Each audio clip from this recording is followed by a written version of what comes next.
शिव की लीला। भगवान विष्णु ने कहा कि इतने जल्दी वापस कैसे आ गए, थोड़ी कहेंगे अपने भक्तों को, अरे तुरंत चले गए, वापस आ गए, तुरंत चले गए, कोई बात नहीं। तो भगवान विष्णु समझ गया, और तुम्हारे मन में कोई विचार है ऐसा लगता है ना। नारद जी ने कहा, प्रभु ये तो आप जानते हैं, हमारी इच्छा एक है कि हमको आपका क्या कहा जाए, रूप, है ना, उधारी में चाहा, है ना, ऐसा कह सकते हैं कि भाई वास्तव में विष्णु का रूप विष्णु का ही है। तो बोले भगवान तुम्हारा रूप थोड़ा सा मुझे उधारी में मिल जाए, ताकि एक जगह मैं फंक्शन में जाऊं, है ना, तो लोग मुझे देखें।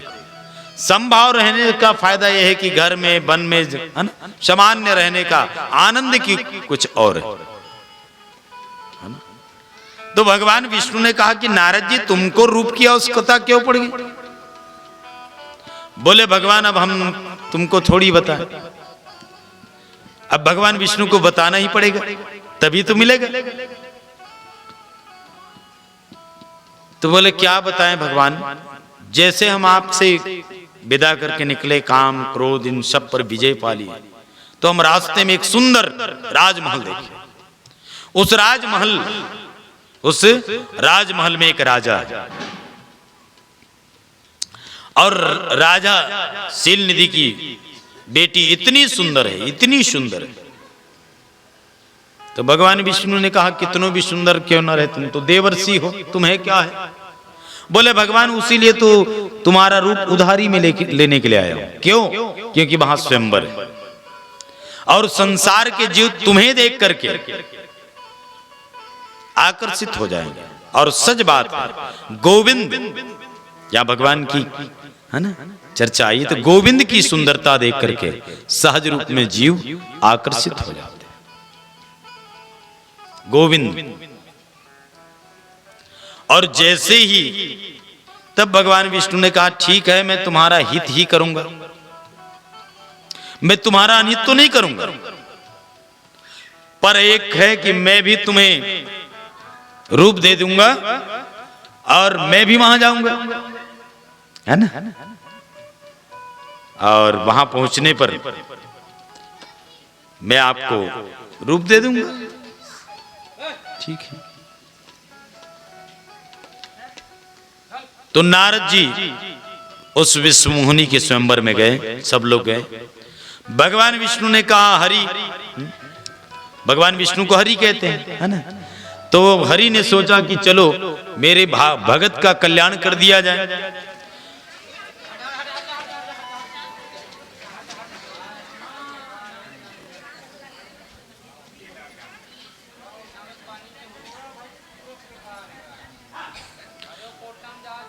निश्चित ही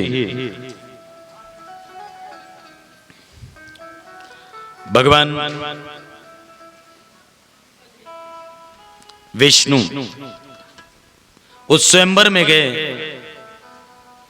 और नारद जी गए। तो नारद जी को दिव्य सुंदर भगवान विष्णु कहते कि भाई तुम आप पहुंचोगे तुम्हें सुंदर रूप मिल जाएगा। तक कोई पूछिस भी नहीं, और जिसने प्रवेश कर रहे हैं उत्कीच बेर भगवान ने उसका रूप बानर जैसा बना दिया। अब साधारण तौर पे कहा जाए कि बानर का मुख देख करके कोई स्त्री पसंद करेगी क्या स्वयंवर में? अब सब लोग देख के हंसते थे, तो नारद जी ने समझा कि मेरे रूप के आगे ये सब लोगों को देख करके आए हैं, वो सब लोग हंस रहे हैं, सब हंसते थे। नारद जी को बोध ही नहीं हुई। अंत में फिर उसकी बेटी जब स्वयंवर माला लेकर के ऐसे आते आते नारद जी से आगे निकल गए, और नारद जी से जब आगे निकले ना, तब उसने कहा विष्णु का स्वरूप मुझे मिला है, हो सकता है धोखे में नहीं देखे होंगे। आगे में जाके थोड़ा सा खड़े हो गए कि थोड़ा देख लो भैया। अरे भाई साधारण तौर पे देखने के लिए आते जाते तो होता है कि नहीं होता? अरे भाई चाय पानी दे दिए तो फिर ठीक से नहीं देखेंगे कि पानी लाते थे कहीं पानी पियोगे क्या ना। हम जैसा का देखे बस जा रहे थे तेमन बहुत दिमाग से, अरे चाय पी रहे थे पानी मंगई तो आप लड़कल पूछते कैसे थे, देखे नहीं देखे, लच्छा रहा देखे। अरे तो उतनी दूरी हल गाड़ी में आते लच्छा देखे बना भले देख ले वो बलात में, है ना। तो औ बहाना करके बुलाते है ना, बुलाते नहीं। देखो पहले की बात अलग थी ना, अब ऐसा भाव है लचरा नहीं, अब जाने वाले भी जान लेते हैं और बुलाने वाले भी जानते हैं कि हम जो इशारा कर रहे हैं लोग जान लिए, है ना। ठीक से नहीं देखी सुईता, अब नहीं थे हमर गसियनहा हनी देखे बाबा, ये ऐसे बहाना जमाते ताकि लड़के को ठीक से और देख ले। अरे 80 के उम्र दशक में बाबा पहुंच गया है, वो देख के पसंद करेंगे, है ना। बहाना है, डायरेक्ट थोड़ी कह दे कि तुम आए रहे हो चाय पानी नाश्ता करके गए हो, हमार का बेटी चनी देखे कि थोड़ी कह दे। तब वो दिन आ रहे तो ओकर बाबा नहीं रही से, तब भाई तुम्हारा बने जमा चोही थे गाँव आ जाते हो, ओकर बाद हमन बताबो का बेटी कह रहे थे कि मैं दे हो नाश्ता ला जल्दी जल्दी, तो दू जन लड़का मनारी से कते शर्ट वाले तू ही बोल, है ना। देखेल जब जा रहे थे नहीं तो कर से तिनी एक जल भले गेला तो कर चल सियाला आदमी जा, अब पहली बता दे ये नीला कलर अरे कि पीला कलर, ऐसे परफेक्ट बता दे, कई घाव कंफ्यूजन हो जाता है ना। तो कंफ्यूज को दूर करने के लिए फिर से बुलाते कि नहीं बुलाते, बुलाते हैं। तो ऐसे ही नारद जी ने सोचा हो सकते हमारे चेहरे को नहीं देखे होंगे, विष्णु हमें रूप उधारी में दिया है तो इससे सुंदर कोई होगा नहीं। सामने में लोगों के सामने में, जितने लोगों के सामने में जाते थे सब लोग हंसते थे, अरे हमार जी से सुंदर लत पसंद ही करते हैं, ये बेंद्रा मुंह पसंद, है ना। बानर का मुख दिया था। नारद जी अपने मुख को आईना तो नहीं देखा था, वो तो भगवान विष्णु के भरोसे में गए थे। अब यही हाल रहा, आखिर में उसने माला भगवान विष्णु को पहना दी जो छेव में बैठा था। तो एक ने नारद जी को कहा कि अपना चेहरा पानी में देख लो, देकर बाद माला पहनी आगुम खड़े हो जाए, नहीं देखी से की ले तो सामने में खड़े हो जाते। तो बोले अपना चेहरा पानी में देख लो या आईना में देख लो। नारद जी जैसे गए और परछाई को जैसे ही देखा वो व्याकुल हो गया, उसे शिव की माया समझ में नहीं आया, हरि की लीला समझ में नहीं आया। वो देखा और व्याकुल हो गया, क्रोध आ गया। कहा कि कह रहा है काम ल जीते हूं क्रोध ल जीते हूं, है ना। क्योंकि शिव काम पर विजयी पाया तो क्रोध के मारे काम देखो भस्म कर दिया। मानो एक ठन में ल जीती से एक ठन ला हार गए, अब मैं दोनों जीते हूं। भगवान विष्णु कहते दोनों पेट्रिकल, इसलिए बानर का जब रूप देखा ना टेंशन में आ गए, क्रोध आ गया, और क्रोध में आके रटपीट भगवान विष्णु के पास गए, है ना। फड़फड़ाते हुए टेंशन में गए, काय बोले कुछ नहीं, और गए और साहब कहते कि तू दुष्ट है, कपटी है। किसको प्रवचन सुनाए नारद जी? विष्णु को। तो दुष्ट है, कपटी है, अच्छा रूप धारण करके खुद चले गए और मुझे इस रूप में दे दिए। तुम्हें दूसरों के सुख अच्छा नहीं लगता।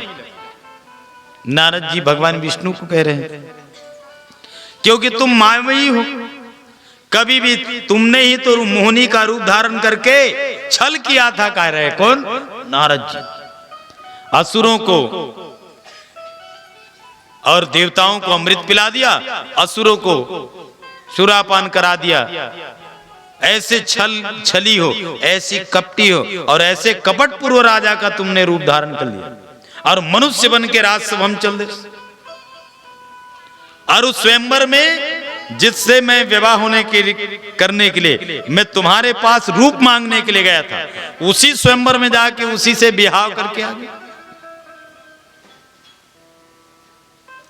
इसलिए जा मैं तुम्हें आज श्राप देता हूं कि तुम भी स्त्री की वियोग में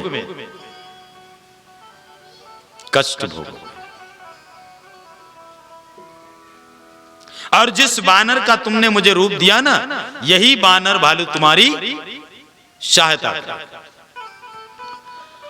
भगवान विष्णु शिव की कृपा जान करके श्राप को स्वीकार कर लिया और जैसे शिव की कृपा जान करके श्राप को स्वीकार किया और उसी समय पर्दा हटा, नारद जी रोने लगे। नारद जी को बोध हुआ, नारद जी शरणागति, क्योंकि जैसे पर्दा हटा तो विष्णु के साथ जो कन्या था वो अदृश्य हो गए, जो राजमहल थे सब अदृश्य हो गए। बोले नारद जी अब न कन्या साक्षात वहीं पर खड़ी थे, सब अदृश्य हो गए और सब माया से बने हुए थे। चरणों में गिर करके माफी मांगने लगे। तब भगवान विष्णु ने कहा, नारद मैं तुमसे नाराज नहीं हूं। देखो भगवान विष्णु की उदारता, यह शिव की लीला है। कहा कि मैं तुमसे नाराज नहीं हूं, मैं तो तुम्हारे अभिमान को दूर करने के लिए ही ये उपाय, क्योंकि ये सब शिव इच्छा का फल है, इसलिए तुम्हारे सब पाप दूर हो जाएंगे। कब? जब तुम शिव के 100 नामों का जाप करो, शिव नामों का जाप करो या शिव महापुराण की कथा श्रवणपान करो, तब बोलो हर हर महादेव। ये शिव महापुराण और शिव नाम की महिमा भगवान विष्णु कहे। तब नारद जी ब्रह्मा के पास गए और ब्रह्मा जी ने फिर शिव महापुराण की कथा नारद जी को भी सुनाया। तभी तो ब्रह्मा और नारद जी का संवाद है। आखिर नारद जी ब्रह्मा के पास गए क्यों? तो इसी कारण पश्चाताप को दूर करने के लिए नारद जी ब्रह्मा जी के पास पहुंचे और मृत्युलोक में जितने भी शिवलिंग है उन शिवलिंगों का ध्यान करने लगे, नाम स्मरण करने लगे। निश्चित ही शिवलिंगों के नाम जो देवताओं के द्वारा स्थापित है ना, दैत्यों से, देवताओं से, संतों से, भगवान के भक्तों से किसी भी रूप में अगर शिव का नाम, शिव का ध्यान और शिव लिंगों का नाम लिया जाए तब भी जीव का कल्याण होता है। जैसे भगवान सभी देवताओं निर्भय हुए है ना, एक कथा है शिव नाम और लिंगों की नाम की महिमा। ब्रह्मा जी और नारायण उसको जपते। शिव सबको मोक्ष देने वाला, इसलिए ओंकारेश्वर जो महालिंग, कल्प के अंत में इसी लिंग में जीव अनन्य रूपों में भगवान की आराधना करके भवसागर से बेड़ा पार हो जाता है और इसी में अमृतत्व के साथ साथ दर्शन का पुण्य फल होता है। इसीलिए इस लिंग को ब्रह्मा और हरि ने सिद्धेश्वर लिंग के रूप में जगत में पूजे गए। जो नर्मदा के तट पर 5 लिंग, जैसे मार्कंडेश्वर लिंग, अवमुक्तेश्वर लिंग, केदार लिंग, अमलेश्वर लिंग और महाकाल, इन पवित्र 5 लिंगों का नाम जो नित्य प्रतिदिन करता है, रोज लेता है, रोज नाम लेता है, उनके समस्त पाप दूर हो जाते हैं और उन्हें तीर्थों का फल भी मिलता है। देखो दोहरा फायदा, पाप तो दूर होंगे परंतु तीर्थों का फल रोज मिलेगा। जैसे सहज रूप में कहते ना कि भाई तुलसी है, रुद्राक्ष गले में हो, स्नान करें, है ना, गले में